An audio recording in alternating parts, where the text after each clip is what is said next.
I'm back, everybody. If you're new to my channel, this is Two-Wheeled Hepcat. Welcome. I'm normally out riding. We are 4 days away from Thanksgiving. It is 38 degrees. And I still haven't got 100% over COVID yet, so even with all my cold weather gear, I just don't feel like I'm healthy enough to go out riding yet, especially in 38 degree weather. But it is sunny. Oh, it's beautiful outside. So here in Michigan, we're pretty much in winter mode. So that leaves us about 5 months for projects. I have a whole bunch of how-to videos, a whole bunch of repair videos. I'm gonna be fixing things up. I'm gonna be painting, metal flaking. I'm gonna film it all. I'm gonna show you how I do it because I gotta have 5 months of trying to stay busy. It can be pretty difficult in Michigan to not go insane during the winter. In order for me to do that, I gotta have projects. I cannot sit around doing nothing. It's horrible for me. All right, let's get to what we're doing today. I showed this in another video. This license plate normally stands straight up, horribly ugly. I was looking for a lay-down bracket. Some of them are very expensive or just they don't work, they don't fit. So I made one absolutely free. I'm going to show you how I made this license plate bracket today. So if you have a big ugly license plate frame on the back of your bike, you can probably do what I'm going to do, make your own for absolutely free. All right, let's do this. First things first, I need to put the original license plate bracket on. Now, if that isn't hideous, I don't know what is. Wait till I come over here. Are you kidding me? It's like a billboard. Now, what you don't see is because, well, when I first got this bike, I threw it away. There was another bracket mounted on the back that came across. It had side flaps on it, kind of like just like up here. And it actually had big reflectors just like this hanging off the side of the plate right here. It was absolutely ugly. I took that off and threw it away. But it is super easy to get rid of the billboard on the back of your bike. And I'm about to show you. So the first thing we're going to do is remove the plate. Now, since I just set this on here, all my nuts and bolts are loose, so I'm not going to need any tools. Jesus, that thing hideous.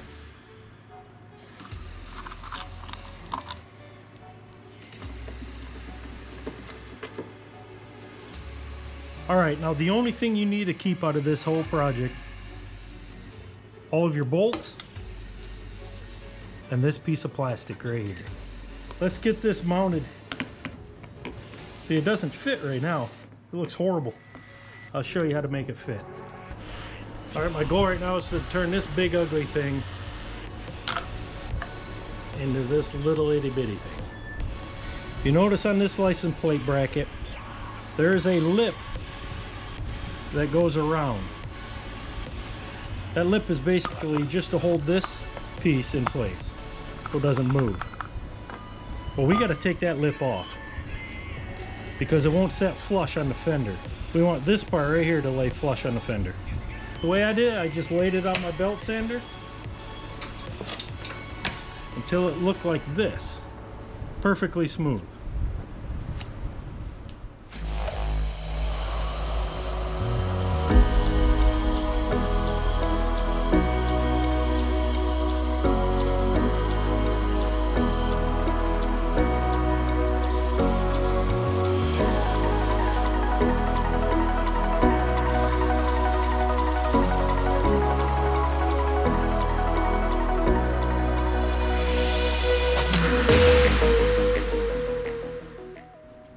All right, now that we have the backside smooth, it is time on the front side to remove that outer lip and that reflector bracket at the top.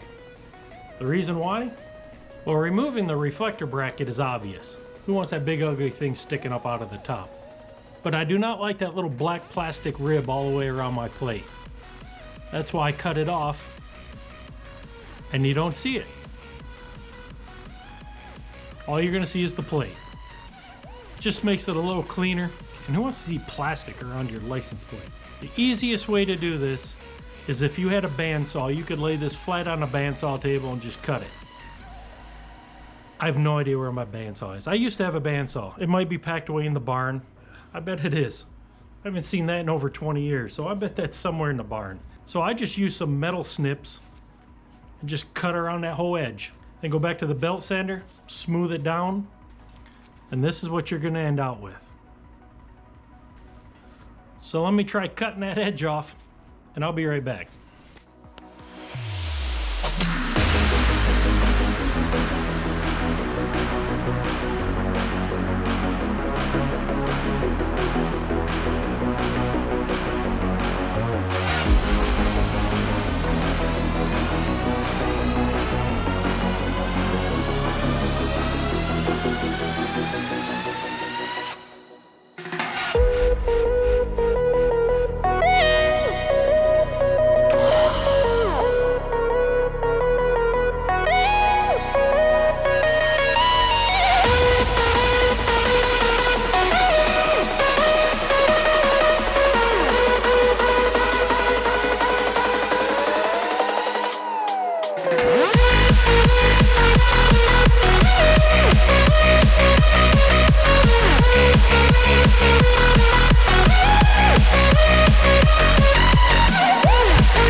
Now there's only one step left before actually bolting it back on. There's extra holes right here in case you notice, unlike this one. So don't throw this piece away quite yet, because you need these holes right here to use as a template so you can find where you need to screw this to the fender.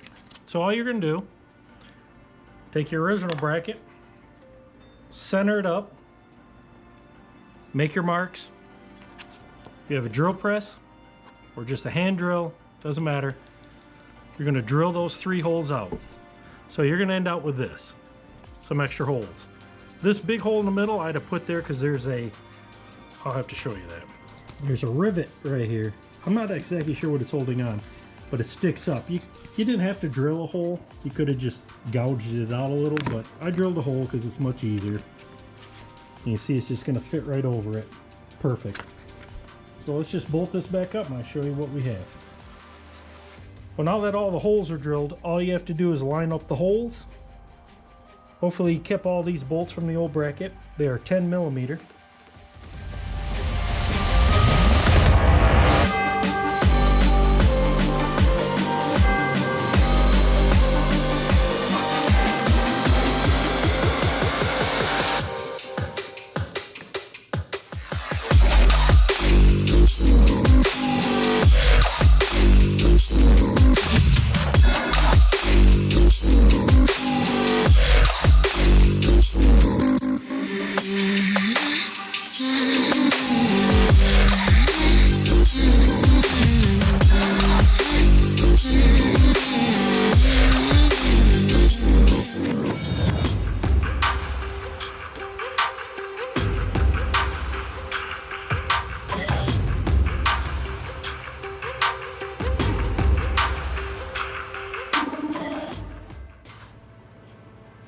And that's it.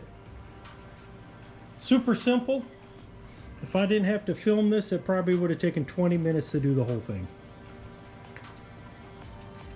Looks a lot better than it did before. The best thing about a project like this, only took a few minutes and it was free. You gotta love free. I have some more projects coming up. They're not gonna be free because I gotta pay for paint and metal flake and all that good stuff. But the saddlebags I did get for free. This batwing fairing, I picked up the outer fairing for 20 bucks. And then this inner fairing, I think I paid 40 for it. So 60 bucks for the whole thing, not a bad deal. Obviously I'd do a lot of cutting. I've been sanding it so I can paint it. Whew. Oh, it amazes me how I can get out of breath just standing here. Freaking COVID, I'm telling you. I believe my next project's gonna be finishing up this batwing, getting the last 2 brackets made, and then I can paint that.